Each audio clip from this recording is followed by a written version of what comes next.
Ei pessoal, hoje eu vim aqui para poder recapitular um pouquinho para vocês sobre modelos atômicos. Vocês já viram isso ano passado e aí a gente vai fazer só uma revisão bem rápida. Então o que acontece? Os modelos atômicos, eles são uma evolução de muitos anos.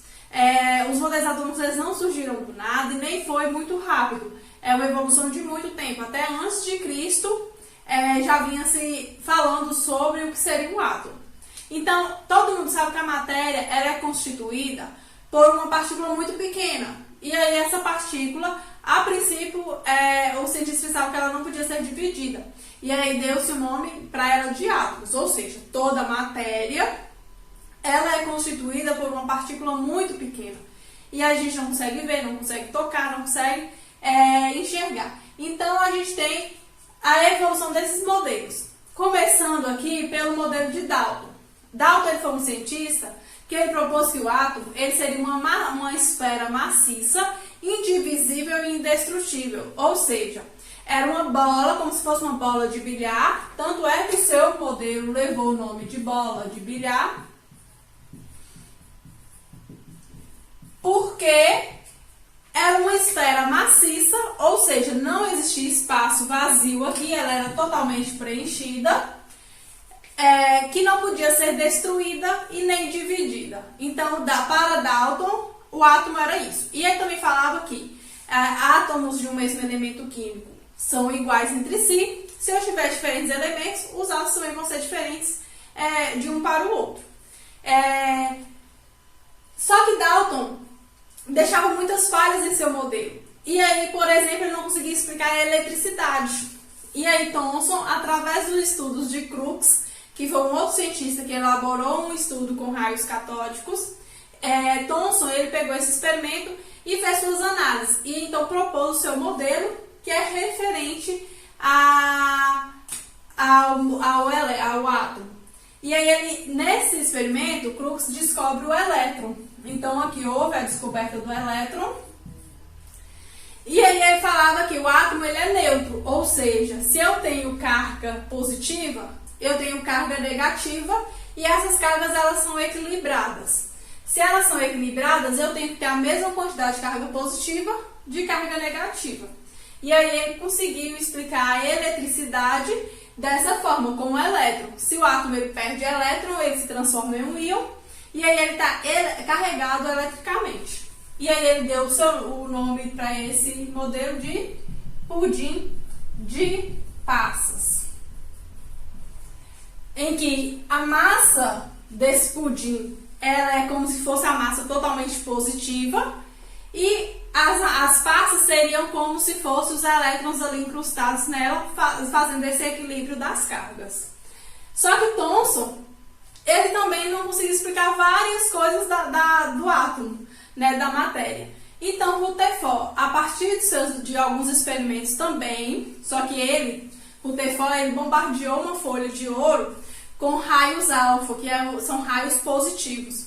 Quando ele bombardeou, ele percebeu que alguns raios voltavam, outros passavam livremente, a maioria passava livremente. E aí ele propôs que o átomo ele é constituído por uma pequena parte positiva, que é chamada de núcleo, que é onde se concentram as cargas positivas. E os elétrons, eles estariam girando ao redor desse núcleo.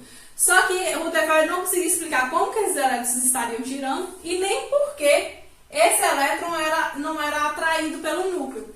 E sendo atraído, o átomo se desfazeria.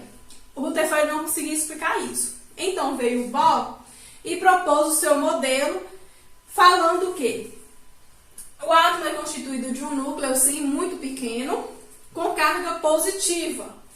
E aí, esse núcleo, ao redor dele, existem órbitas circulares. Essas órbitas circulares, elas possuem uma quantidade de energia. E o elétron está preso a essa órbita por causa dessa energia. E para o elétron passar de uma órbita para outra, ele precisa ganhar ou perder essa energia. Então, vamos supor que este elétron aqui, ele queira passar para essa órbita seguinte, de maior energia, ele precisa absorver uma certa quantidade de energia.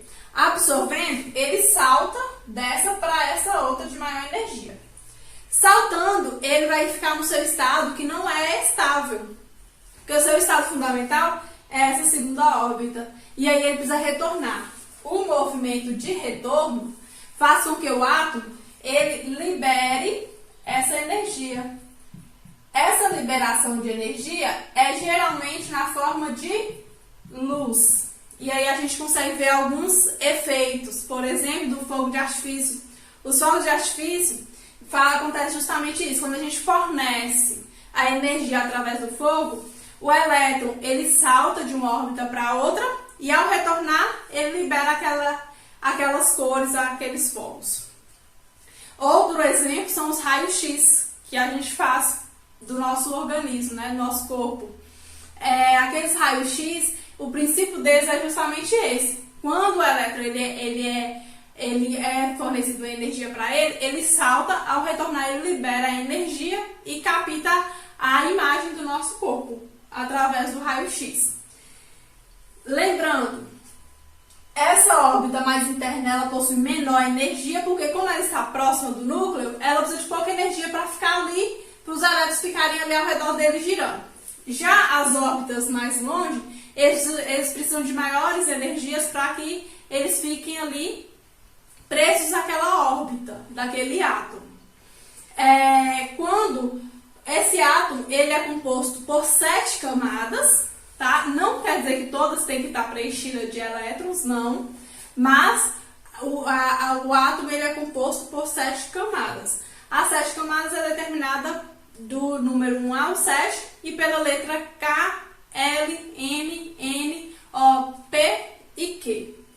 Certo? Daqui a pouco a gente vai ver sobre constituição da matéria, a gente vai ver sobre as partículas subatômicas e como que esse átomo realmente ele é constituído, ok? Oi pessoal, eu vim aqui hoje para poder falar um pouco sobre constituição da matéria. É uma sequência, né, daquilo que a gente estava vendo antes, sobre modelos atômicos. Então a gente viu, né, sobre o modelo de Bohr, que os elétrons eles ficam girando ali ao redor do núcleo, que tem carga positiva, e ali os elétrons girando com carga negativa. E aí a gente tem as partículas subatômicas, são as partículas que fazem parte do átomo. São 3, os prótons, os nêutrons e os elétrons. O próton nós vamos representar pela letra P, o nêutron pela letra N e o elétron pela letra E, com um tracinho em cima. Não é acento agudo, é um tracinho reto em cima. O valor do próton dessa carga sempre vai ser positivo. O valor do nêutron vai ter carga, aqui no caso positivo, né? Um mais. O nêutron, ele não tem carga, por isso esse nome ele é neutro, ele não tem carga nenhuma. E o elétron, ele tem carga menos 1. Então, o elétron é o oposto do próton. O nêutron, ele faz parte do átomo porque a massa do átomo ela é determinada através do núcleo, que é onde se concentra a maior quantidade de massa. E é determinado pelo próton e pelo nêutron. Eles dois têm massas praticamente iguais. O elétron é muito mais leve. Então, assim, o elétron ele quase não entra na quantidade de massa do átomo. No átomo neutro, a quantidade de prótons vai ser igual à quantidade de elétrons. Então, um exemplo. No átomo de magnésio, eu tenho 12 prótons e também 12 elétrons. No átomo de flúor, nós temos 9 prótons e também 9 elétrons. 12 menos 12, 0. 9 menos 9, 0. Por isso, o átomo é considerado neutro. Ele não vai ter carga positiva e nem negativa sobrando. Já quando o átomo tem carga positiva ou negativa sobrando, ele vai ser chamado de íons. Os íons, eles podem ter carga positiva ou carga negativa. Se for carga positiva, o nome dele vai ser cátion. E se for carga negativa, o nome dele vai ser ânion. O que significa isso?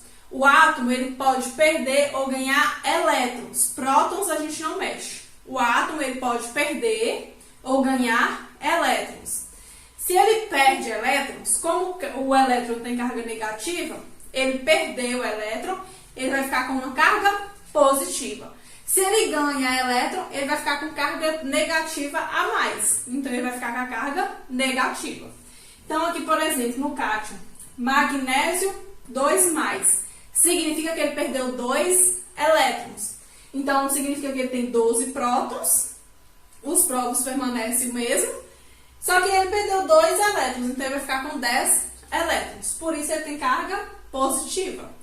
Já o flúor, aqui tem uma carga negativa. Se ele tem uma carga negativa, significa que ele ganhou um elétron. Ele ganhou um elétron, ele tem 9 prótons, e aqui ele vai ter 10 elétrons.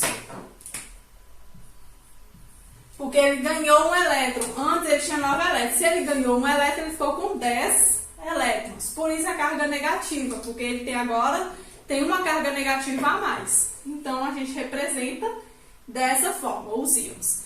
Cátion, carga positiva. Ânion, carga negativa. Quando a gente for estudar a tabela periódica, vocês vão ver que lá tem um elemento e vários números ao lado. Aqueles números, eles significam a composição de cada átomo. Então, um exemplo é o número atômico. O número atômico é referente ao número de prótons. Então, se o átomo ele tem 10 prótons, ele vai ter o número atômico o número 10. O hidrogênio, por exemplo, ele tem 1 próton, então o número atômico dele é 1. O hélio ele tem 2 prótons, o número atômico dele é 2. E assim por diante.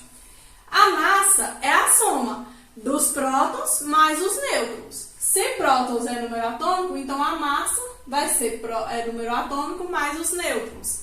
Porque a massa do átomo é composta ali no núcleo. Se o núcleo ele tem prótons e nêutrons, a massa total do átomo vai ser a junção deles dois. Então, um exemplo aqui, eu coloquei o potássio, que é representado pela letra K. O potássio, ele tem massa 39 e o número atômico 19. E quantos nêutrons ele vai ter? Então, a gente vai pegar o massa é igual ao número atômico mais nêutrons. A massa é 39, o número atômico é 19, mais N, que é o que a gente está procurando. A gente passa esse 19 que está somando para cá, subtraindo, vai ficar 39 menos 19. Então, a quantidade de nêutrons que o potássio tem é 20. 20 mais 19, eu tenho uma massa que é 39. E a representação desse átomo, ele vai se dar da seguinte forma. Eu tenho o elemento é o átomo, a junção dos átomos. Então, eu tenho esse elemento, eu vou ter a massa escrita aqui na parte de cima e o número atômico escrito aqui na parte de baixo. E se aquela espécie química ela for um íon, aí a gente vai ter uma carga aqui do lado. Como assim? Olha, aqui eu tenho um átomo de cloro, neutro. O átomo de cloro neutro, ele tem massa 37. Então, aqui, ó, a massa vem aqui na parte de cima. E ele tem número atômico 17. Esse número atômico vem aqui na parte de baixo. Se esse átomo ele ganha um elétron, ele vai ficar com uma carga negativa. Então, aqui eu coloquei ele com a carga negativa. Então, a representação ela vai ser dessa forma. Aqui, por exemplo, o alumínio. A representação do alumínio é a L. Aqui a massa dele 27. E aqui o número atômico 13. Se ele perder 3 elétrons, ele vai ficar com uma carga 3+. O que acontece? Essa representação, a ideal é que seja assim. Só que vocês podem encontrar livros, tabela periódica que sejam diferentes.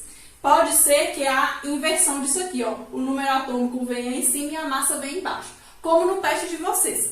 No PET, o número atômico está descrito na parte de cima e a massa está descrita na parte de baixo. Está errado? Não está errado. Isso aqui também não está errado. Existem as duas formas de representação. Como que vocês vão identificar caso vocês fiquem na dúvida? Sempre o maior número é referente à massa e o menor número é referente ao número atômico. Por quê? Porque a massa é o número atômico mais os nêutrons. Então, ele sempre vai ser maior do que o número atômico. Então, o que for maior vai ser na parte de cima. Vai ser a massa. O que for maior vai ser a massa. O que for menor, o número atômico. Então, aqui, ó. Tá vendo que a massa é maior que o número atômico? E aqui também a massa é maior que o número atômico. Então, no caso, a gente vai ter sempre a massa maior e o número atômico menor. Mas a representação ideal é que seja dessa forma, tá? Mas já avisando que no pé de vocês está trocado. Vamos fazer a quantidade de prótons, elétrons, nêutrons e massa referente a cada átomo aqui. Para esse átomo, a quantidade de prótons é a quantidade de número atômico. Então, aqui vai ser 17. E aqui no íon também é 17, porque o próton ele não altera. A quantidade de elétrons é a mesma quantidade de prótons. Então, no átomo neutro vai ser 17. Só que aqui é o íon, ele ganhou um elétron. Se era 17 mais um elétron, ficou 18. Tá? Ele ganhou um elétron, por isso a carga negativa. Então, eu vou ter 18 elétrons. Os nêutrons. Nêutron é massa menos número atômico. 37 menos 17, 20. E aqui também é 20. Nêutrons também não vai alterar. E a massa, 37. Vejam que a única alteração de um átomo neutro para o íon é referente à quantidade de elétrons, viu? Se o átomo ganhou, ficou com a carga negativa, eu vou somar. Se o átomo perdeu e ficou com a carga positiva, eu vou subtrair. Igual aqui, ó. Prótons é o número atômico, então aqui vai ser 13 e aqui também vai ser 13. Os elétrons no átomo neutro, elétrons e prótons é o mesmo, então aqui é 13. Só que aqui eu tenho uma carga 3+, significa que ele perdeu 3 elétrons. Se ele perdeu, ele tinha 13, ele ficou com 10. Então, esse alumínio ele tem 10 elétrons. Tá vendo que ele tem 3 cargas positivas a mais? Por isso, ele tem essa representação. Da mesma forma que aqui, ó. Ele tem um elétron a mais. Por isso, a carga negativa. Aqui, os nêutrons. Vai ser 27 menos 13, que vai dar 14. Também não vai alterar no íon, vai ser 14 e 14. E aqui, na massa. A massa, nós temos 27. E aqui também, 27. Porque a massa também não vai alterar. Só relembrando, recapitulando aqui. Carga positiva, cátion. Carga negativa, ânion. Os átomos que apresentam a mesma quantidade de elétrons, eles são chamados de isoeletrônicos. Então, um exemplo aqui, ó, o bromo e o selênio. O bromo, ele tem 35 prótons, ou seja, ele também teria 35 elétrons. Só que como ele ganhou um elétron aqui da carga negativa, ele vai ter 36 elétrons. Já o selênio, ele tinha 34 elétrons. Se ele ganhou 2 cargas negativas, significa que ele ganhou 2 elétrons. Também 36 elétrons. Esses átomos têm a mesma quantidade de elétrons, são chamados de isoeletrônicos. Iso significa iguais. Isóbaros significa que eles vão ter a mesma quantidade de massa. Então aqui, ó, eu tenho o cálcio 40 e o argônio também com 40. É a mesma quantidade de massa. Isso é possível? Sim. Por quê? Porque, na verdade, a massa que a gente tem dos átomos é uma massa geral. Porque o átomo ele pode ser encontrado na natureza de algumas formas e pode ter massas diferentes. E aí a gente chama eles, quando a gente tem elementos diferentes com a mesma quantidade de massa, isóbaros. Já os isótopos, é o caso que eu estava explicando. Eu tenho o mesmo número atômico, ou seja, é o mesmo elemento químico, só que a massa é diferente. Por quê? Igual aqui eu tenho carbono 12, carbono 13 e carbono 14. Na natureza, existem esses 3 tipos de carbono com essas quantidades de massas diferentes. Isso é possível? Sim, porque a quantidade de nêutrons dele varia. Aqui, no caso, eu vou ter 6 nêutrons, aqui 7 nêutrons e aqui 8 nêutrons. Mas o número atômico dele permanece iguais. Ou seja, se os prótons são iguais, eu tenho um número atômico que se chama isótopos, tá? A mesma coisa acontece com o cloro. Eu tenho cloro 35, é de massa 35 e o cloro de massa 37. Só que o número atômico deles não altera, os prótons deles não alteram. Então a gente tem os isótopos. E aí, relembrando um pouco sobre o modelo de Bohr, nós vimos que era constituído de um núcleo e ao redor desse núcleo a gente tem órbitas circulares onde os elétrons eles giram. Cada camada dessa, ou nível, tem uma quantidade de energia específica e essa energia ela aumenta do mais interno para o mais externo. Então aqui eu tenho um nível de menor energia e assim vai até chegar na última camada. São 7 camadas. Essas 7 camadas são determinadas pelas letras K, L, M, N, O, P e Q. Então são 7 camadas, cada uma representada por uma letra.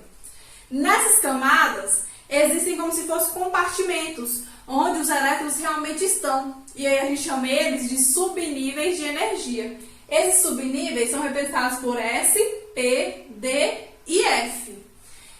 Aqui, ó, quando vocês forem representar, vocês sempre representam com a letra maiúscula, tá? As camadas sempre com letra maiúscula.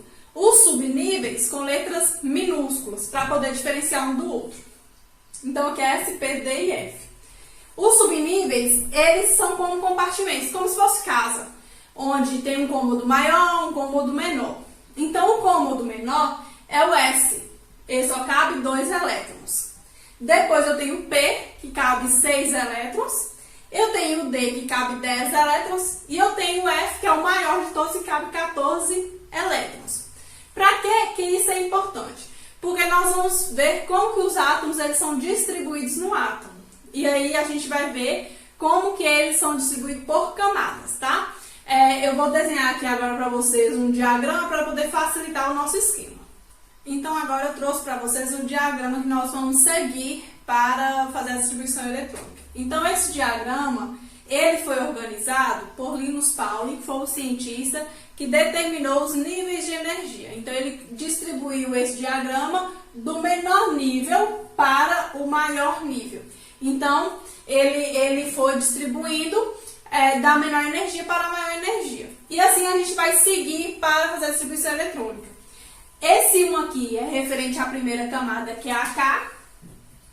Esse 2 aqui da frente é referente à camada L, que é a segunda. O 3 referente a M. O 4 é referente à camada N. O 5, O. 6, P. E o 7 referente à camada Q. Então, os números aqui da frente é referente a cada uma das camadas.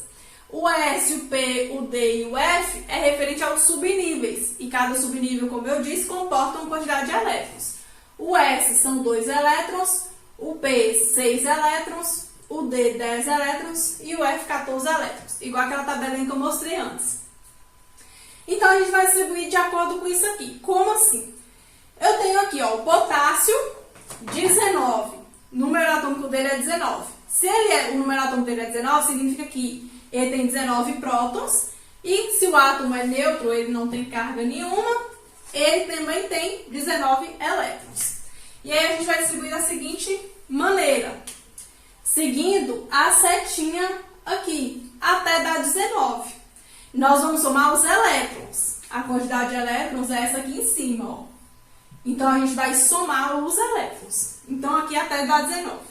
Então, primeiro é um S2. O primeiro aqui na primeira seta é um S2. A seta acabou, eu volto para a segunda seta. 2S2. A seta acabou, eu volto para a próxima seta. 2P6. Depois do 2P6, eu continuo seguindo a seta, 3S2. Acabou a setinha, eu volto para o final da próxima, que é o 3P6. Vamos contar quantos elétrons já deu aqui. Ó, 2 mais 2, 4. 4 mais 6, 10. 10 mais 2, 12. 12 mais 6, 18. Falta um elétron apenas para dar 19. 3P6, o próximo é o 4S2. Então, eu vou colocar aqui, ó, 4S. Só que só tá faltando um elétron. Se eu colocar 2, vai para 20. E são só 19. Então, eu venho e coloco apenas a quantidade que me falta, que é 1. Aqui, nesse caso, a gente pode colocar esses valores fechados, 2, 6, 10, ou para completar o número. Só que eu não posso ultrapassar esse valor. Igual aqui estava faltando 1, eu coloquei 1. Mas se estivesse faltando 3, eu não podia colocar esse 3. Porque não é só cabe 2. Se só cabe 2, eu colocaria 2 e passaria para o próximo. Mas aqui, no caso, eu coloquei 1 porque faltava somente 1. Então, fechou isso aqui em subníveis. Vamos dividir agora por camada. A camada K é a 1. Nela eu tenho 2 elétrons. A camada L é o 2. Então, eu tenho 2 aqui e eu tenho 2 aqui. Eu vou somar esses valores de elétrons. 2 mais 6, 8 elétrons. Na camada M, a camada M é a terceira. Então, eu tenho 3 aqui e 3 aqui. 2 mais 6, 8 elétrons também. E a camada N é onde tem o 4. O 4 é apenas um elétron. Que é a camada N. Então, assim ficou distribuído. Na primeira camada, 2. Segunda, 8. Terceira, 8. E a quarta, um elétron apenas. Quando a gente for ver ligações químicas, a gente vai ver que vamos usar esse um elétron que está sobrando. Agora, quando a gente tem o íon, aqui eu coloquei o cátion para representar. Então, aqui, ó, significa que esse átomo perdeu um elétron, né? Eu usei a mesma aqui só para facilitar para a gente, mas é a mesma coisa. Eu vou fazer a distribuição eletrônica, só que ao invés de distribuir 19, eu vou ter que distribuir 18, porque essa carga positiva significa que ele perdeu um elétron. Se era 19, ficou sendo 18. Então, fazendo a distribuição eletrônica, ficou um S2, é a mesma coisa desse aqui, né? 2S2, 2P6, 3S2, 3P6. Essa última camada aqui, ó, foi o que ele perdeu. Se foi o que ele perdeu, eu não preciso colocar. Somando, ó, ficou 2 mais 2, 4, mais 6, 10, mais 2, 12, mais 6, 18.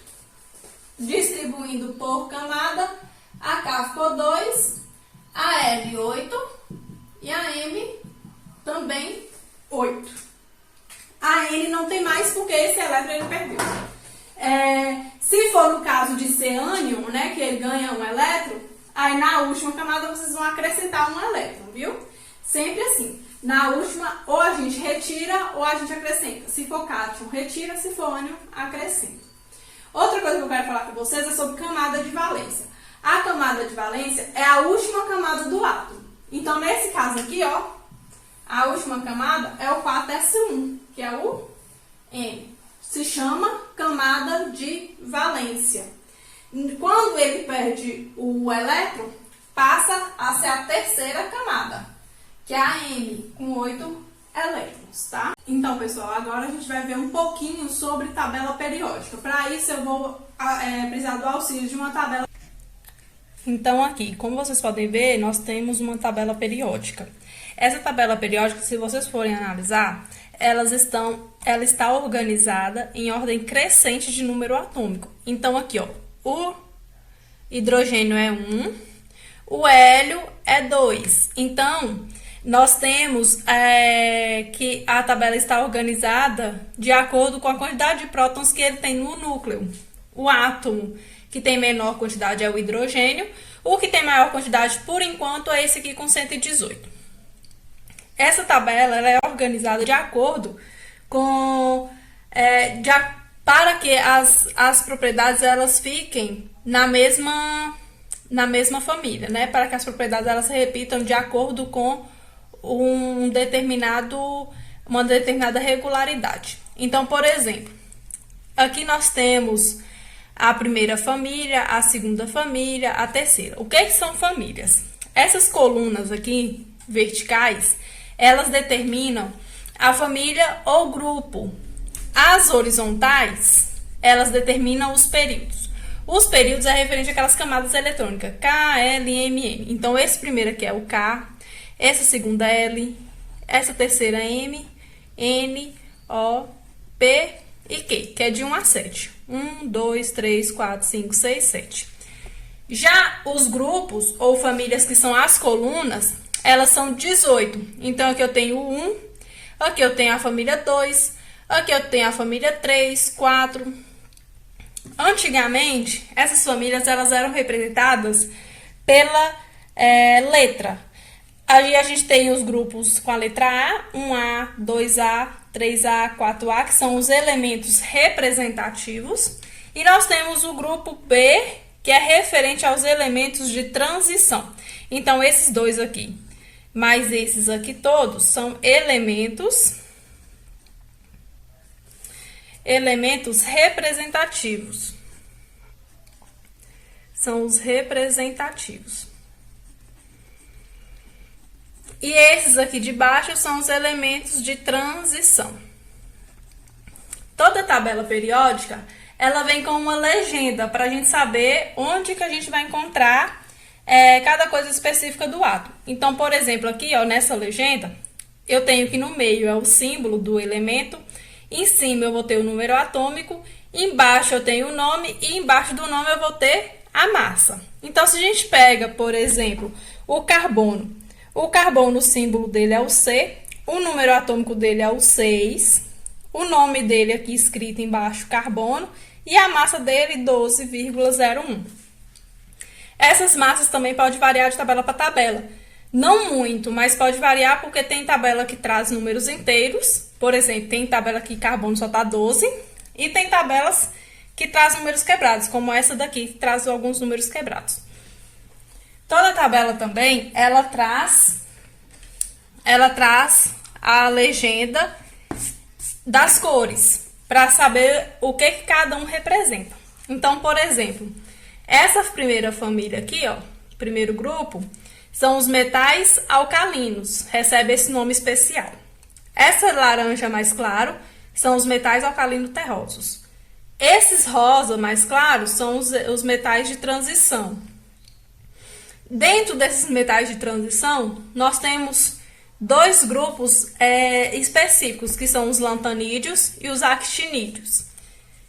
Eles só estão aqui embaixo porque eles não cabem na tabela completa, porque senão a tabela iria ficar muito grande. E aí eles foram deslocados aqui para baixo.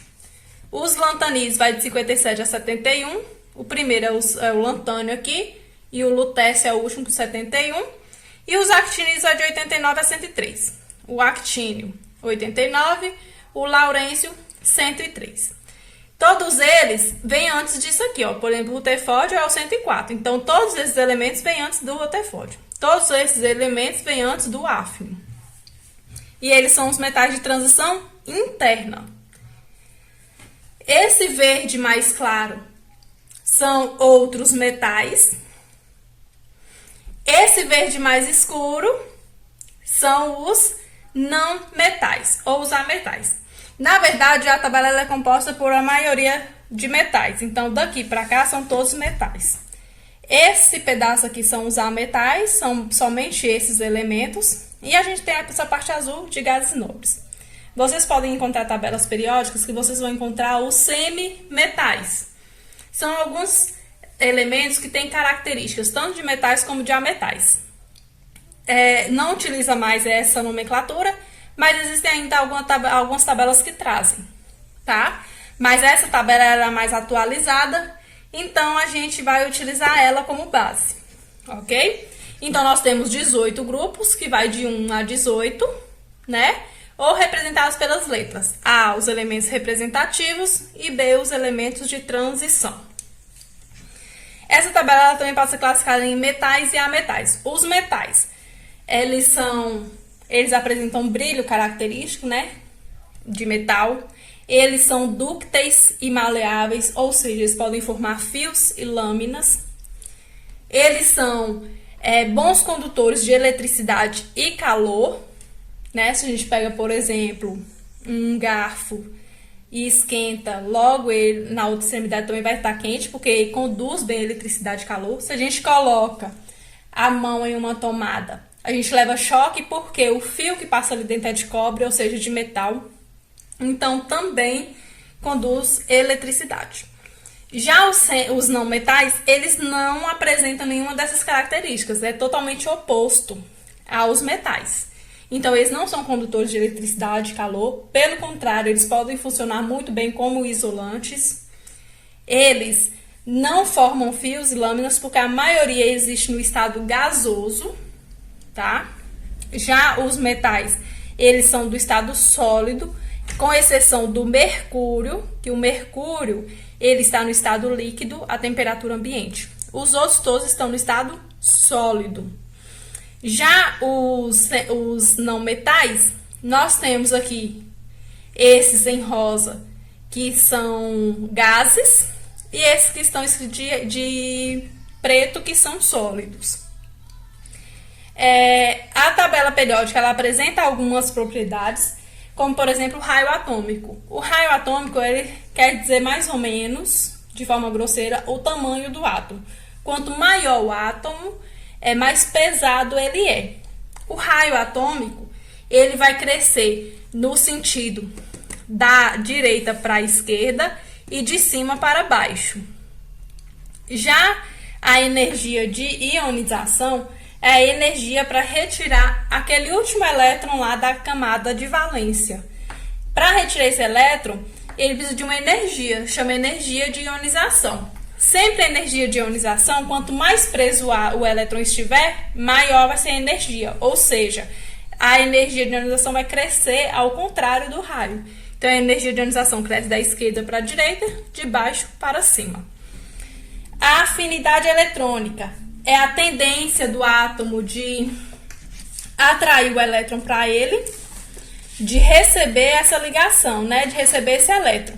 Quando ele recebe esse elétron, ele libera energia também. E essa energia, ela também vai depender do tamanho do átomo. Porque se o átomo ele for muito pequeno, ele vai precisar de uma energia menor. Se ele for grande, ele vai precisar de uma energia maior. Então, ele vai crescer ao contrário do raio. Ele vai crescer da esquerda para a direita e de baixo para cima. Já a eletronegatividade é a tendência do átomo de atrair o elétron para ele quando ele está ligado a outro átomo. Então, quando eles estão ligados, eles têm uma tendência de atrair. O elemento mais eletronegativo é o flúor, depois o oxigênio, depois o nitrogênio, nessa sequência. E a eletronegatividade, ela cresce também ao contrário do raio, da esquerda para a direita, de baixo para cima. E o flúor é o elemento mais eletronegativo. Espero que tenha dado para vocês entender sobre tabela periódica. Qualquer coisa, vocês podem me chamar lá no grupo ou no Conexão Escola, estarei à disposição para responder vocês. Bom estudo a todos e até a próxima.